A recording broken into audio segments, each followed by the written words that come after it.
북한이 어젯밤 대륙간 탄도미사일 ICBM을 발사했습니다. 핵실험과 ICBM 발사를 잠시 중단하겠다는 약속을 4년여 만에 파기해버렸습니다. 고각으로 북한이 쏜 ICBM이 정상 가도로 발사된다면 미 본토 전역이 사정거리 안에 드는 것으로 분석됐습니다. 북한 조선중앙통신은 이번 ICBM 발사가 김정은 국무위원장의 직접 지도 아래 이뤄졌다고 보도했습니다. 한국에서 코로나19 사망자가 크게 늘고 있습니다.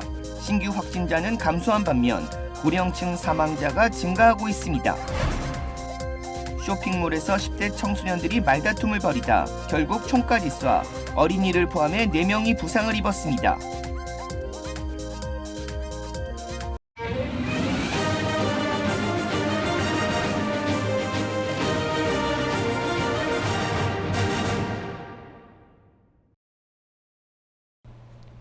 여러분 안녕하십니까? KBS 아메리칸 뉴스입니다. 거듭된 경고와 우려에도 결국 북한이 대륙간 탄도미사일 ICBM을 발사했습니다. 4년 4개월 만의 발사로 스스로 약속한 모라토리엄을 파기한 겁니다. 북한의 이번 도발로 한반도를 비롯한 동북아 국제정세가 급변할 것이라는 전망입니다. 첫 소식 김경일 기자가 보도합니다. 미국 서부 시간으로 어젯밤 북한의 대륙간 탄도미사일 ICBM이 포착됩니다. 최근 신형 ICBM을 시험 발사했던 평양 순안 일대 이동식 발사대에서 쏜 것으로 추정됩니다. 정점 고도는 6,200km 이상, 비행거리는 1,080km로 일본 정부는 자국 내 베타 경제 수역 EEZ 안에 떨어졌다고 발표했습니다. 비행거리를 줄이기 위해 정상 각도보다 높여 쏜 고각 발사로 1시간 10분 이상 날았습니다. 북한이 ICBM을 쏜 건 지난 2017년 11월 화성 15형 발사 이후 4년 4개월 만입니다. 당시에도 북한은 이번처럼 높은 각도로 발사해 최대 고도 4,400여 킬로미터, 약 50분 동안 950킬로미터를 날았는데 이번엔 더 멀리, 더 높이 날아간 겁니다. 한국군도 대응 조치에 나서 지상과 해상, 공중에서 동해상으로 미사일을 발사했습니다. 북한의 발사 원점 타격을 가상해 사거리 300km의 현무2 지대지 미사일 한 발, 전술 지대지 미사일인 에이테킴스 한 발을 발사했습니다. 또 해성2 함대지 미사일과 공대지 합동 정밀 직격탄을 발사했습니다.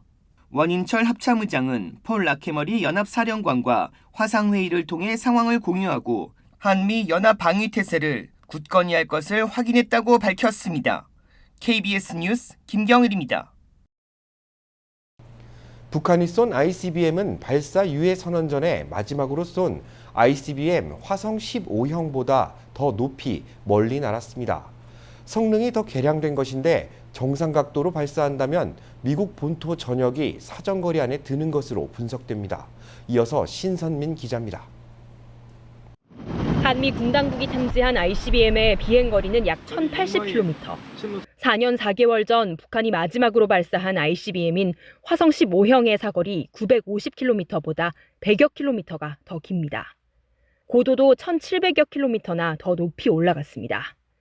당시 고각 발사한 화성 15형의 추정 사거리가 최대 13,000km였는데 이번 미사일의 사거리는 15,000km를 넘어설 거라는 게 전문가들의 분석입니다.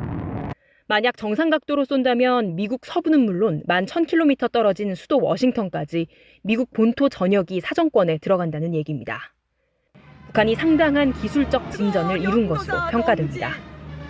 핵무력 고도화를 위한 투쟁을 멈춤 없이 줄기차게 영도하여 더 위력한 핵탄두와 탄두 조종 능력이 향상된 전 지구권 타격 로켓 개발을 결심하고 한미 군당국은 북한이 핵탄두 여러 개를 동시에 탑재하는 기술을 완성했는지도 정밀 분석 중입니다.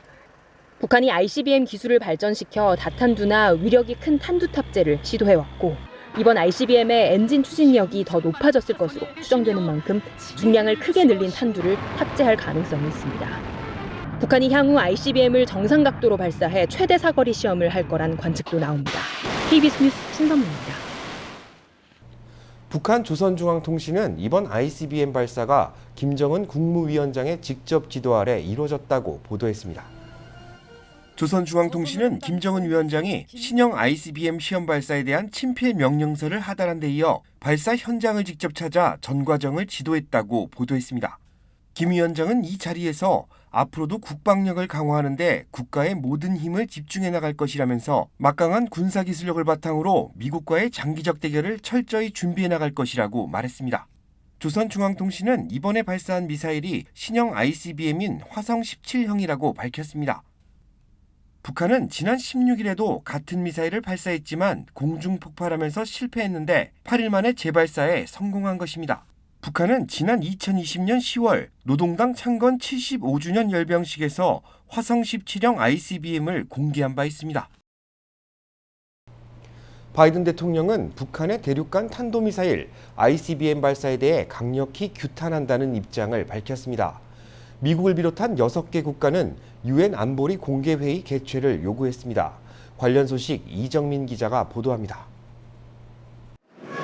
바이든 미국 대통령이 G7 정상회의에서 기시다 일본 총리와 만나 북한의 대륙간 탄도미사일 ICBM 시험 발사에 대해 논의했습니다.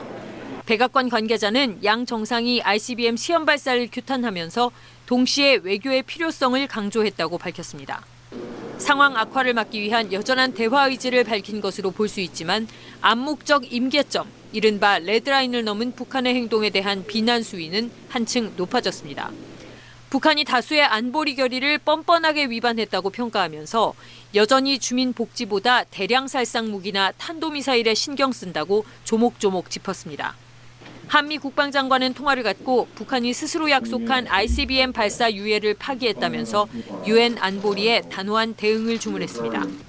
구테르스 유엔 사무총장도 입장을 발표했습니다.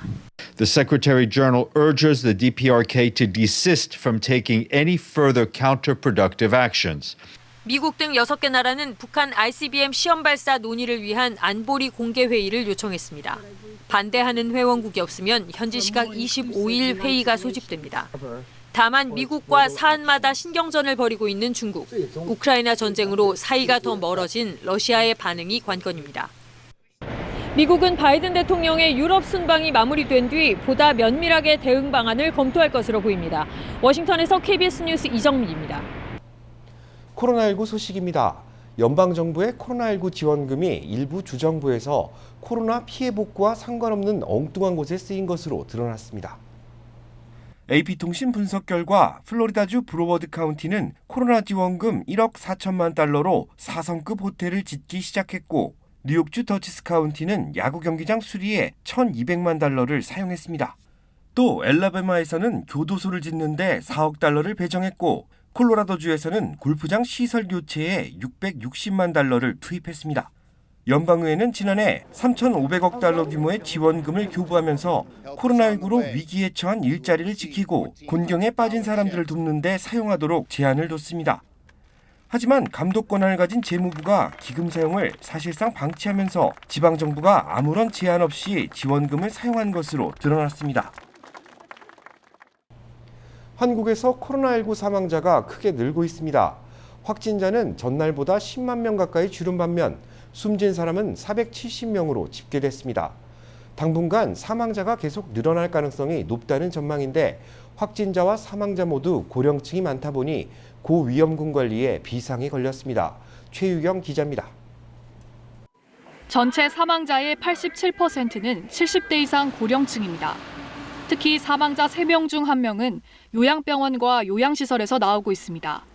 최근 요양병원 등의 집단 감염이 늘면서부터입니다.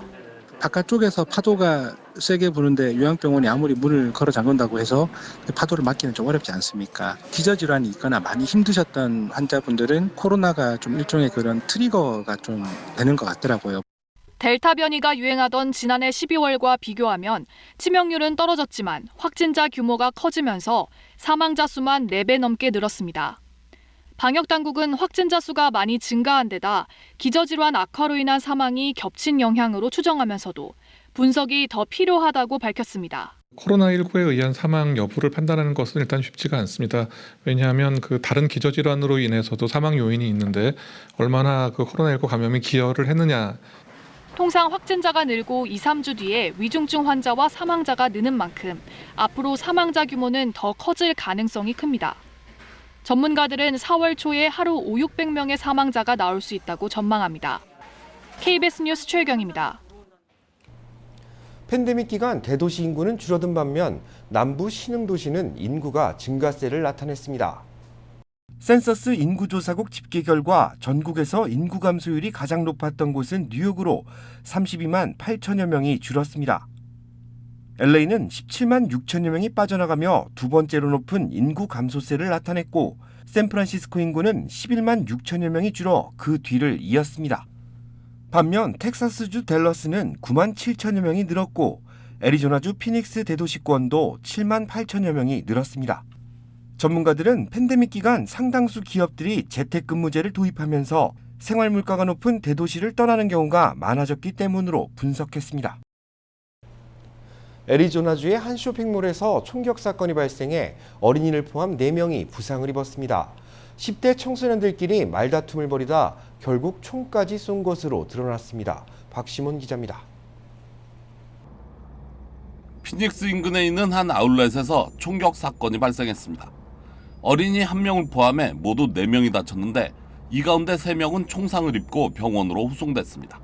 So to begin this afternoon at approximately 2:40, we had reports that there was a shooting at the Tanger Outlets at 95th Avenue in Glendale in the center of the shopping plaza. Information came in that there was possible multiple victims with gunshot injuries. We were able to locate 3 persons with gunshot injuries that were transported to local Valley hospitals. At this time, no one has passed away.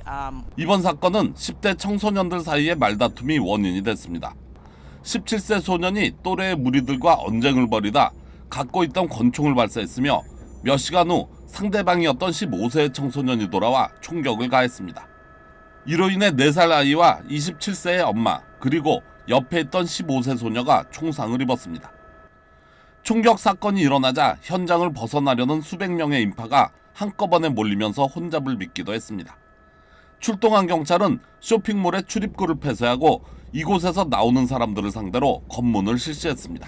It's a very chaotic scene. So when you have a lot of witnesses, everybody has their own interpretation of what happened because you have different perspectives and viewpoints. So it's hard to confirm that information. 한편 총격 사건이 발생한 지역에서는 2년 전에도 16세 청소년 3명이 총격을 받고 부상을 입었던 일이 있었습니다.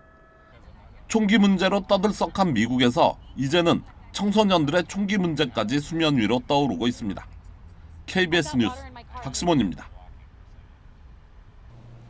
맨해튼 길거리에서 80대 노인을 넘어뜨려 숨지게 한 혐의를 받아온 여성 용의자가 결국 자수했습니다. 제휴사 뉴욕 KBTV 김은지 기자가 보도합니다.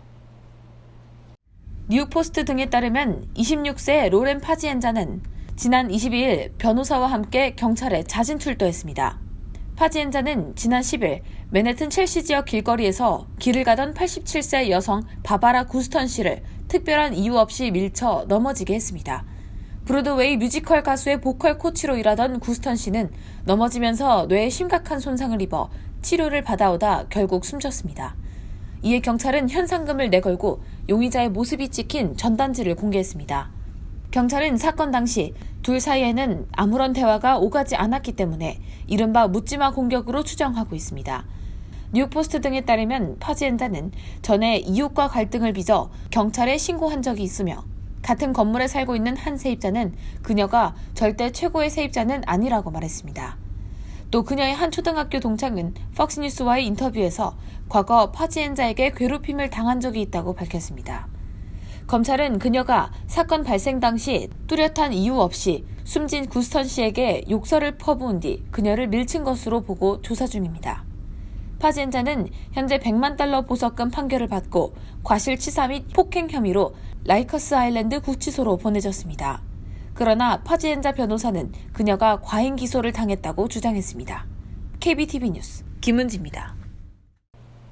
실업수당 청구 건수가 52년 만에 최저치를 기록했습니다. 연방노동부는 지난주 신규 실업수당 청구 건수가 18만 7천여 건으로 전주보다 2만 8천여 건 감소했다고 밝혔습니다. 지난 1969년 이후 최저치를 기록했는데 최소 2주 이상 실업수당을 청구하는 지속 실업수당 청구 건수도 전주보다 6만 7천여 건 감소한 135만여 건으로 집계돼 지난 1970년 이후 최저치를 기록했습니다. 전문가들은 사람을 구하는 수요가 높은 상황에서 인플레이션 때문에 돈을 벌기 위해 일자리를 찾는 경우가 많은데 따른 것으로 분석했습니다. 이에 더해 연방정부의 각종 지원이 끊기면서 생활고를 피하기 위해 일자리를 찾는 구직자가 더 많아진 것도 영향을 준 것으로 보입니다. 다음 달부터 인천과 하와이 호놀룰루 구간에 있는 아시아나 항공편의 운항이 재개됩니다. 팬데믹 사태 이후 2년 만의 일입니다. 아시아나항공은 다음 달 3일부터 하와이 노선 운항을 재개한다고 밝혔습니다. 해외 입국자에 대한 자가격리 면제가 허용되고 점진적으로 증가하는 여행객 수요를 충족하기 위한 조치입니다. 아시아나항공 하와이 운항편은 호놀룰루에서 오전 11시 50분 출발해 다음 날 오후 5시 10분 인천공항에 도착하며 인천공항에서는 오후 8시 20분 출발해 하와이 시간으로 오전 10시 10분 호놀룰루 국제공항에 도착합니다. 하와이 노선은 수요일과 금요일, 일요일 등 주 3회 운항됩니다. 러시아 우크라이나 침공 관련 소식입니다. 우크라이나 국방부가 러시아군이 수도 키이우 주변 지역에서 후퇴했다고 발표했습니다. 최전방 전황이 사실상 교착 상태라는 얘기도 우크라이나 측에서 나왔습니다. 김준호 기자입니다. 우크라이나 국방부는 수도 키이우 주변 지역에서 러시아군이 35에서 70km 이상 후퇴했다고 어제 밝혔습니다. 올렉시 아레스토비치 우크라이나 대통령실 고문은 최전방의 전황이 사실상 교착 상태라고 전했습니다. 또 러시아의 많은 부대가攻勢를 펼치기에는 자원이 부족한 상황이라고 덧붙였습니다. 젤렌스키 우크라이나 대통령은 러시아가 우크라이나에 이어 폴란드와 발트해 국가 등을 공격할 것이라고 경고했습니다. Це означало би, що всі сусіди Росії у небезпеці. 북대서양조약기구 나토 30개 회원국 정상은 어제 벨기에 브뤼셀에서 특별회의를 열고 불가리아와 헝가리, 루마니아, 슬로바키아에 4개 전투단을 배치하는 등 동부지역 병력 증강과 함께 화학, 핵 위협에 대한 준비 태세도 강화하기로 했습니다. 또 우크라이나에 대한 추가 지원에도 합의했습니다. Allies agreed to supply equipment to help Ukraine protect against chemical, biological, radiological and nuclear threats. 러시아 국방부는 어제도 우크라이나에 미국과 연계된 생물학 실험실이 있다는 주장을 이어갔습니다. 모스크바에서 KBS 뉴스 김준호입니다. 유럽을 방문 중인 바이든 대통령이 러시아를 주요 20개국에서 제외시키는 방안을 동맹국들과 논의 중이라며 러시아를 더 강하게 압박하고 나섰습니다. 보도에 한보경 기자입니다.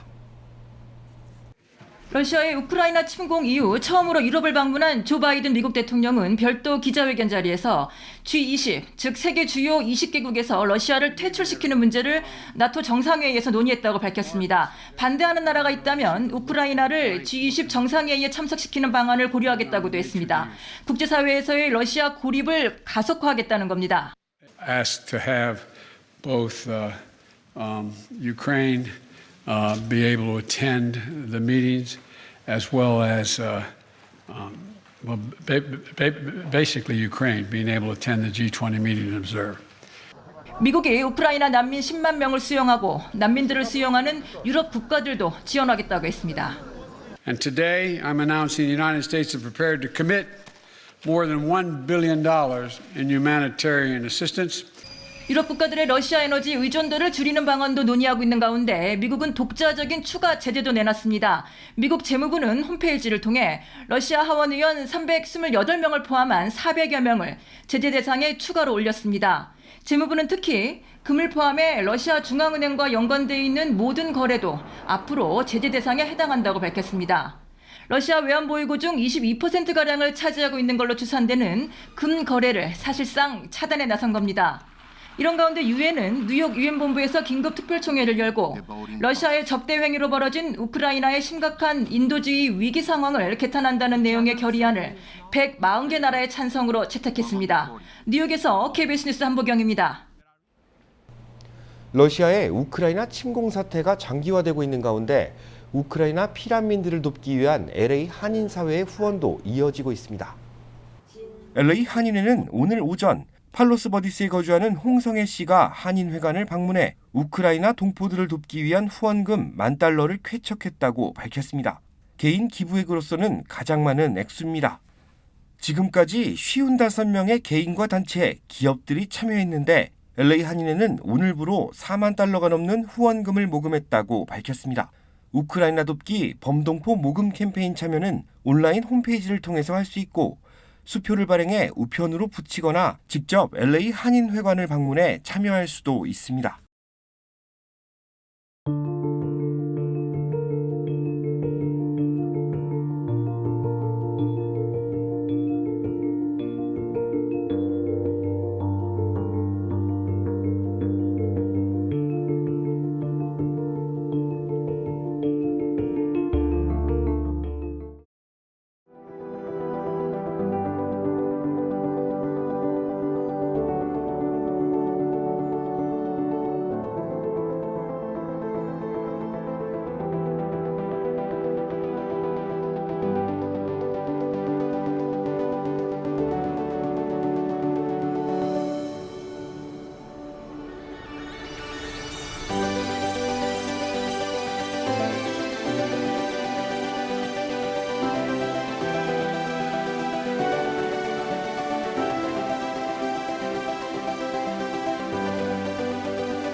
KBS 아메리칸 뉴스 마칩니다. 시청해 주셔서 감사합니다.